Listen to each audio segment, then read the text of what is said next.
Mais uma vez a graça e a paz do Senhor Jesus, amém? Conta-se que um certo município do nosso estado, uma senhora, ela foi convidada para um culto e o religioso resolveu convidar todas as pessoas para participar desse culto. Era um culto que seria para que pudesse chover, para que pudesse, naquele dia, acontecer um milagre e pudesse ser derramada das comportas do céu água para a terra. Aquele religioso convidou a todos para a sua igreja e botou um carro de som, espalhou a notícia na cidade e naquela noite ele ficou na porta da sua igreja esperando todas as pessoas da cidade que viessem participar dessa vigília de oração. Eles estavam entusiasmados e todo o pessoal da cidade estava motivado. E 7 horas da noite começou a chegar os convidados, chegaram os convidados. E cada um trazia o seu amuleto, cada um trazia a sua imagem de diversos santos. Um trazia de São José, outro trazia de São Pedro, outro trazia Padim Padicício, tem esse também, tem Frei Damião. Então cada um trazia aquela imagem. E o religioso lá na porta, recebendo todos eles, cumprimentando e dizendo o local onde deveriam ficar aquelas imagens de gesso. E a última pessoa que chegou foi aquela senhora que ele havia convidado. Aquela senhora chegou com uma sombrinha debaixo do braço. E o religioso perguntou para ela onde estava o seu amuleto. E ela disse: eu vim orar para Deus, fazer com que abrisse as comportas do céu e derramasse água, chovesse. Não, mas a senhora não trouxe nenhuma imagem? Ela disse: não, a única imagem que eu trouxe foi a minha fé. E essa sombrinha debaixo do seu braço? Para que a senhora trouxe essa sombrinha, se está tão difícil chover? E ela se virou para o religioso e disse: é porque eu tenho certeza que quando eu sair daqui, se for da vontade de Deus, eu não vou me molhar, porque vai chover. E a minha fé me diz que vai chover. Por isso eu já vim prevenida. Eu não quero voltar molhada para casa. Então o que é que acontece conosco? Fé. A igreja hoje, ela necessita de um avivamento para que cada um de nós possamos conquistar almas para Cristo Jesus, para o reino de Deus. Eu peço aos irmãos que abram suas Bíblias em 2 Crônica. Nós vamos ler alguns versos e fazer um comentário sobre esses versos. 2 Crônica,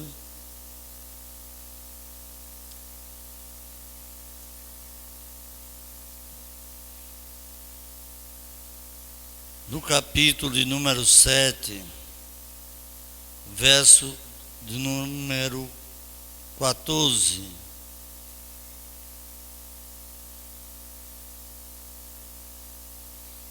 Segunda Crônicas, capítulo 7, a partir do verso de número 14. Amém? Todos encontraram? Segunda Crônica está no Antigo Testamento. E diz assim a palavra do Senhor: se o meu povo, que se chama pelo meu nome, se humilhar e orar e me buscar e se converter dos seus maus caminhos, então eu ouvirei dos céus, perdoarei os seus pecados e sararei a sua terra. Estarão abertos meus olhos e atentos os meus ouvidos à oração que se fizer neste lugar. Porque escolhi e santifiquei esta casa, para que nela esteja o meu nome, perpetuamente nela estarão os meus olhos e o meu coração todos os dias. Soberano Deus e Pai, obrigado, Senhor. Obrigado pelo momento de estarmos lendo essa porção da Tua palavra. Que o Senhor possa aplicar conforme o Teu Santo Espírito, Senhor. Derrama o Teu Santo Espírito sobre cada irmão e cada irmã que aqui está. E também sobre o pregador, Senhor. Para que juntos possamos ter entendimento da Tua palavra, possamos refletir sobre a Tua palavra e possamos ser alimentados da Tua palavra. É assim que te oramos, te agradecemos, em nome de Jesus. Amém. Amados irmãos, aqui nós vamos encontrar numa sequência 5 verbos.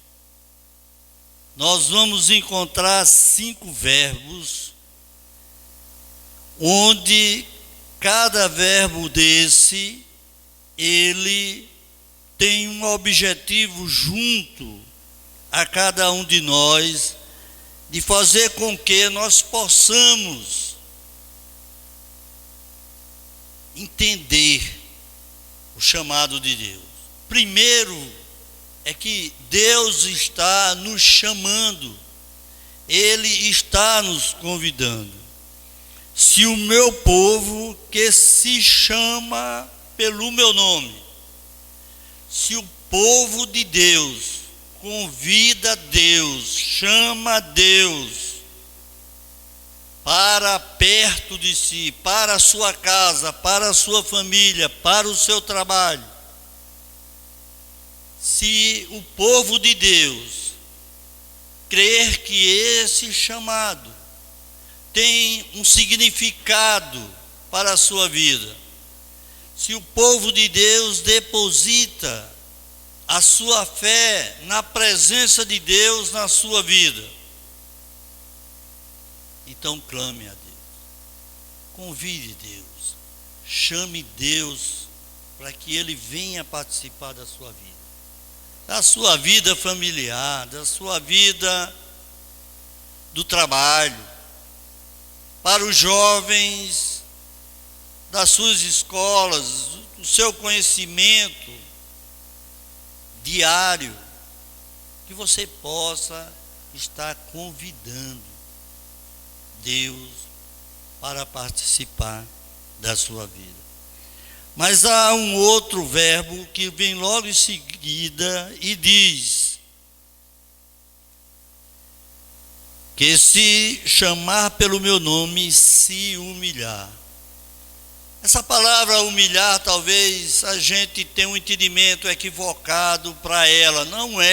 Não se trata de uma palavra que tem uma conotação de nos diminuir. Aquela conotação que o mundo nos oferece. Para você ser humilhado, repreendido, para que você possa ser diminuído, não. Mas para que cada um de nós possamos ser quebrantados pelo Espírito Santo de Deus. E para que, no momento que nós estejamos chamando Deus para a nossa vida, façamos isso com quebrantamento.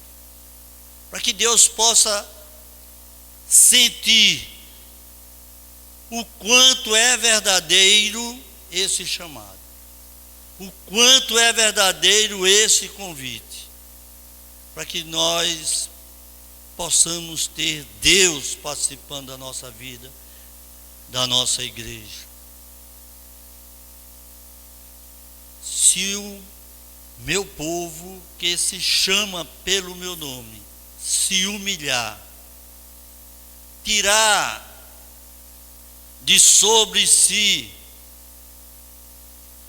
esse momento de exaltação, de dependência que nós temos. Hoje, como já foi dito há pouco, o povo não quer mais depender de Deus.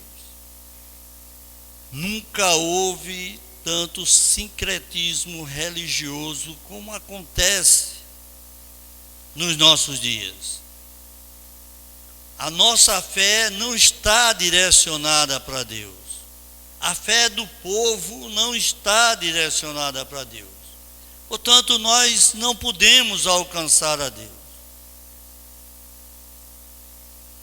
Muitas vezes a gente está no culto e a nossa mente não está nas palavras que foram lidas na Bíblia.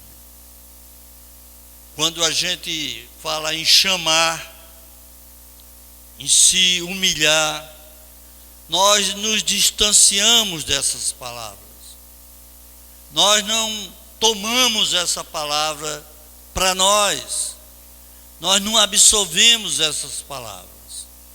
Portanto, nós perdemos a oportunidade de fazer com que Deus, Ele, esteja dentro de nós. Em seguida, ele diz: se humilhar e orar. Esse verbo orar está perdendo o sentido. Nós não temos tempo para tudo. Nós temos tempo para a televisão, que é o primeiro que vem na nossa lista, a nossa prioridade zero. Temos tempo para as diversões das mais qualificadas, das mais diversificadas. Mas nós não temos tempo para orar. Nós não perdemos tempo para orar. Na nossa escola, orar pelos nossos colegas. No nosso trabalho, orar pelos aqueles colegas de trabalho. Na nossa casa, orar pelo alimento. orar pelos nossos filhos, orar pelo relacionamento conjugal, pela família. Eu não vou fazer uma pergunta,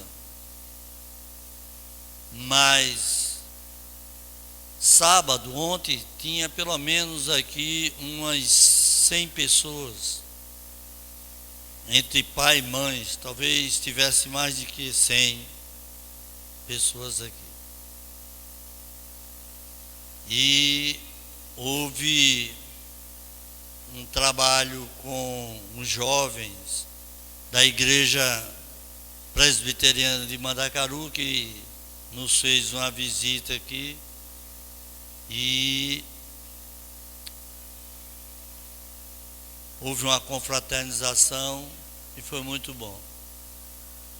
Mas eu via em cada pai, em cada mãe que estava ali presente, aquele amor pelos filhos, quando nós falamos do objetivo que se tinha para com cada uma daquelas crianças. Não era fazer com que elas se tornassem super-heróis, mas fazer com que elas se tornassem cristãos,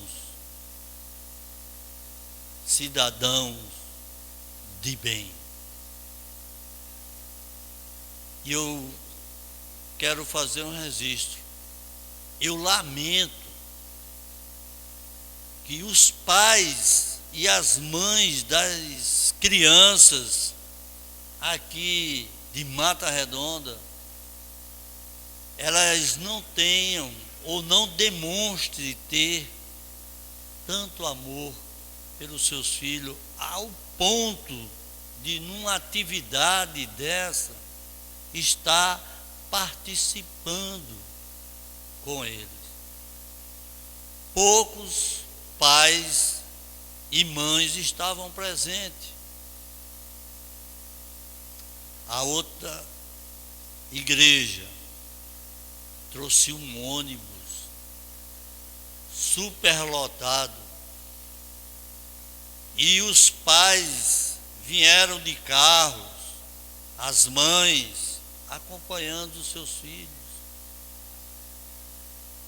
Hoje não se acompanha mais os filhos, não se ora pelos filhos. E qual é a geração que nós estamos colocando no mundo? O que é que nós teremos para o futuro com relação aos nossos filhos? O avivamento da igreja, ela passa exatamente por esse ponto. Família. Não haverá avivamento da igreja do Senhor se não tivermos famílias preparadas, famílias dispostas a fazer com que a palavra de Deus ela venha a ser ouvida através de orações em todos os momentos que for possível, na sua casa, no seu trabalho, na sua escola. Você, jovem, a sua escola, quando o professor chega e vai iniciar a atividade com vocês, ele ora?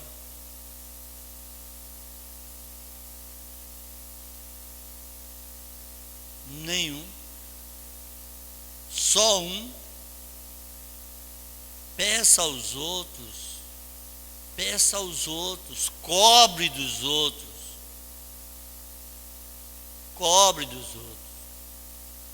para que esses professores, ele também ensine o evangelho para vocês, transforme a vida de vocês através da oração. Orar e me buscar.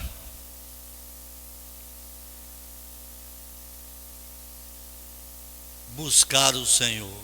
Observe que nós precisamos chamar, se humilhar, orar. E o quarto verbo que aparece é buscar o Senhor.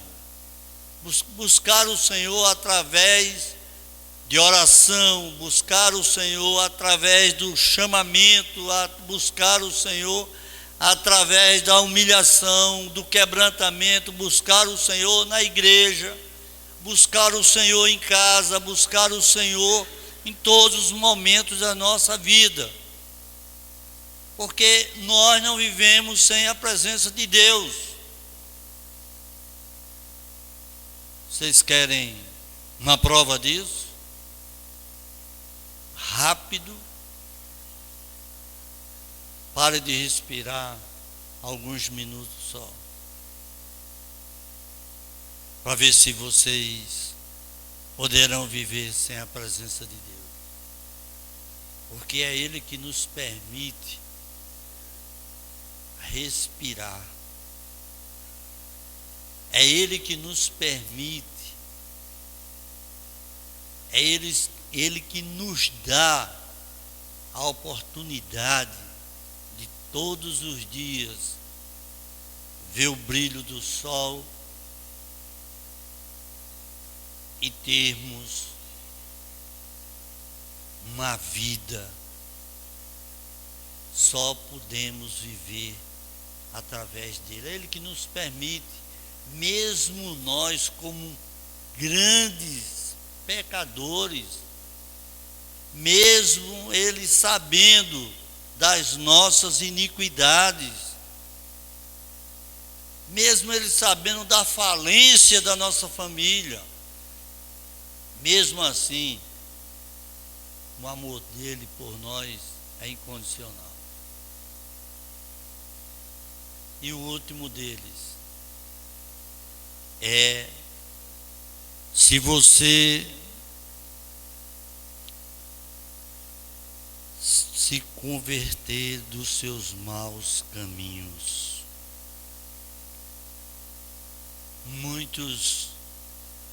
Em muitas igrejas nós temos cristãos evangélicos não convertidos. E diga-se de passagem, cristão evangélico entre aspas, como já foi dito ainda há pouco pela irmã, que aconteceu aqui um incidente, e esse incidente era exatamente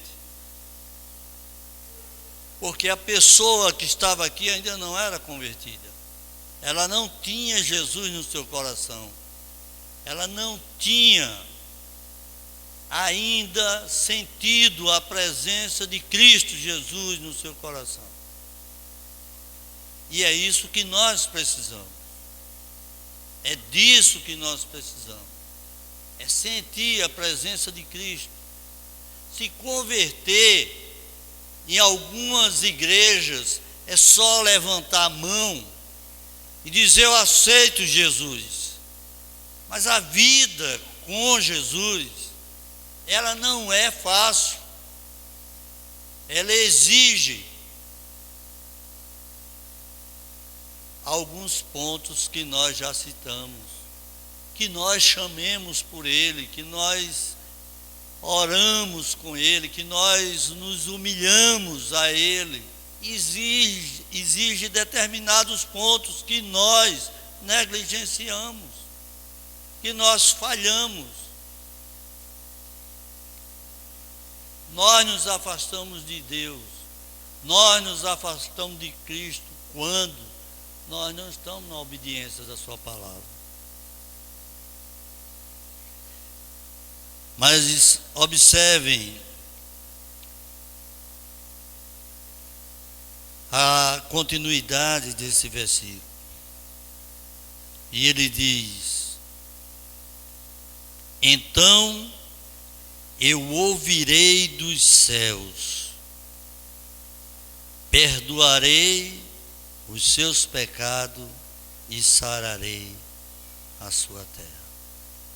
3 verbos que chama os 5 verbos que nós citamos aqui da obediência a Deus.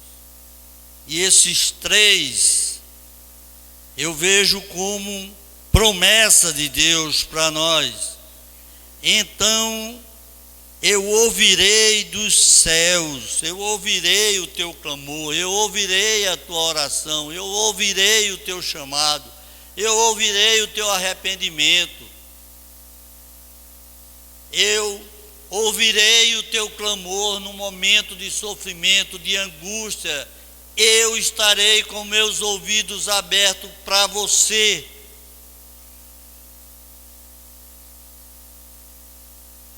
Uma promessa de Deus para nós.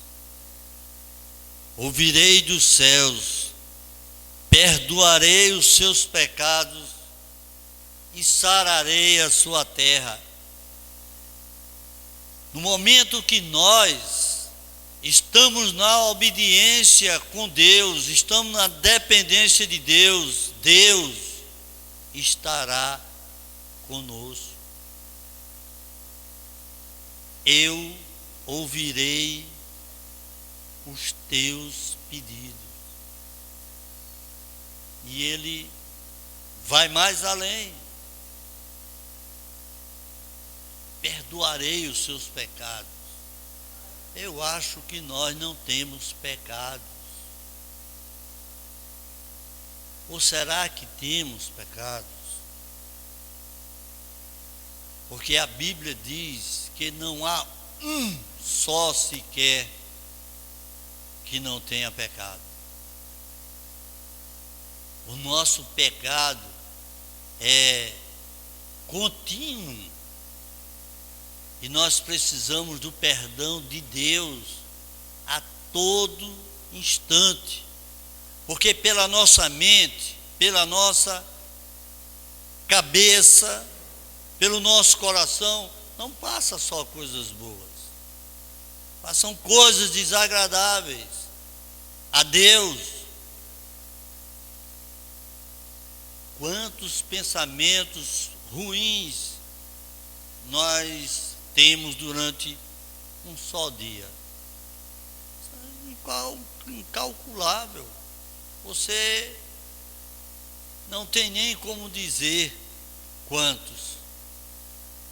E das mais diversas formas eles se apresentam. Das mais diversas formas eles se apresentam. Pensamentos que são pecados. Não são pensamentos bons. São pensamentos que vai de encontro ao próprio Deus. Então ele diz que ouvirá e perdoará os pecados e sarará a sua terra. E aí eu fico perguntando, será qual o significado real de sarar a sua terra? Sarar a sua terra. Quando eu estava lendo esse texto, o entendimento que eu tive é que ele fará com que toda a tua angústia, teu sofrimento, tua dor, todas as mazelas que o mundo oferece, todos os dias, para cada um de nós, ele irá curar.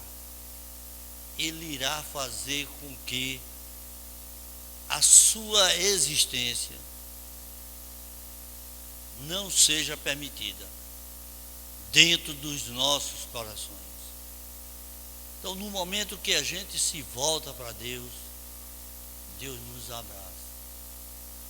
quebrantamento diante de Deus é tudo que Deus quer. Um filho e uma filha quebrantados diante dele, para que ele possa dizer: tu és o meu filho. E o verso de número 15 diz: estarão abertos os meus olhos e atentos os meus ouvidos à oração que se fizer nesse lugar. Amados, quando nós viemos para a igreja, quando nós vamos para a igreja, quando nós estamos aqui em comunhão, nós precisamos ter um relacionamento de comunhão uns com os outros, porque essa é a vontade de Deus, é isso que Ele deseja de nós. Nós não viemos fazer uma visita à igreja ou viemos passar um tempo aqui, ou talvez até por uma obrigação religiosa. Deus não gosta de religiosidade. Ele ama um coração quebrantado, um coração derramado para Ele. A igreja se torna um local onde, conforme a palavra do Senhor está dita, toda a atenção de Deus está para o que se fizer nesse lugar. Toda a atenção de Deus está voltada para esse lugar, desde que nós estejamos fazendo a sua vontade. O verso 16 encerra esse texto dizendo: porque escolhi e santifiquei esta casa, para que nela esteja o meu nome, perpetuamente nela estarão fixos os meus olhos e o meu coração todos os dias. Existem aqui pelo menos umas 20 denominações religiosas. E eu conheço uma igreja aqui cristã.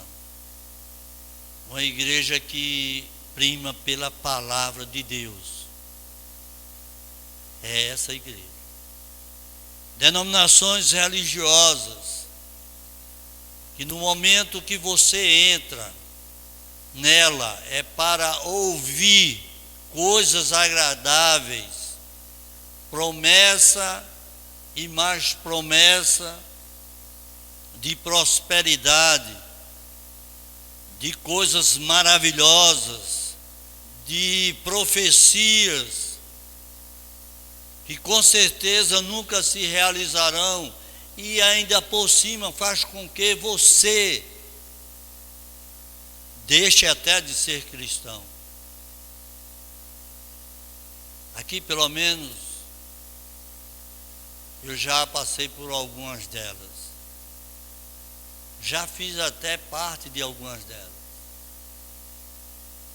e o que nós estamos vendo aqui na palavra de Deus é que Ele estará presente no lugar onde a sua palavra for pregada. Não vai ser agradável. Jesus, Ele foi para a cruz do Calvário, todo o seu sofrimento foi pela nossa salvação e não pela nossa prosperidade, e não pelo nosso enriquecimento, e não pelas coisas boas que aparentemente o mundo oferece. Não, não é isso. O que nós temos de diferente é que nós pregamos a vida eterna, não a vida desse mundo. Nós pregamos o nosso encontro com Cristo Jesus, e a palavra nos leva a esse grande encontro. Nós pregamos o caminho, a verdade e a vida. E muitas vezes somos poucos compreendidos, porque no meio de um paganismo religioso ou de religiosidade que existe aqui nessa cidade, quando se fala na palavra de Deus, quando se fala na verdade, por sinal eu queria abrir um parênteses e dizer que eu passei por um caminhão aqui, vinha saindo daqui, que ele dizia assim, tinha um nome bem grande, Jesus em cima, o caminho e a vida. Mas a verdade foi excluída. Você vê uma coisa tão aparentemente aceita. Estava lá bem grande no caminhão, Jesus, o caminho, a vida e a verdade. Que a verdade, para muitos, não importa. A religiosidade, o paganismo, esse sim, traz palavras bonitas, enche os nossos ouvidos, a nossa mente, o nosso coração de coisas que não vão acontecer nunca.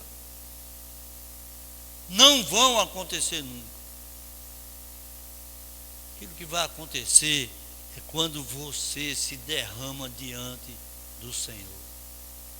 O que vai acontecer na sua vida é o derramamento do Espírito Santo para que possa orientar a sua vida cheia de alegria, felicidade em louvar, adorar e glorificar esse Deus maravilhoso. É isso, meus irmãos.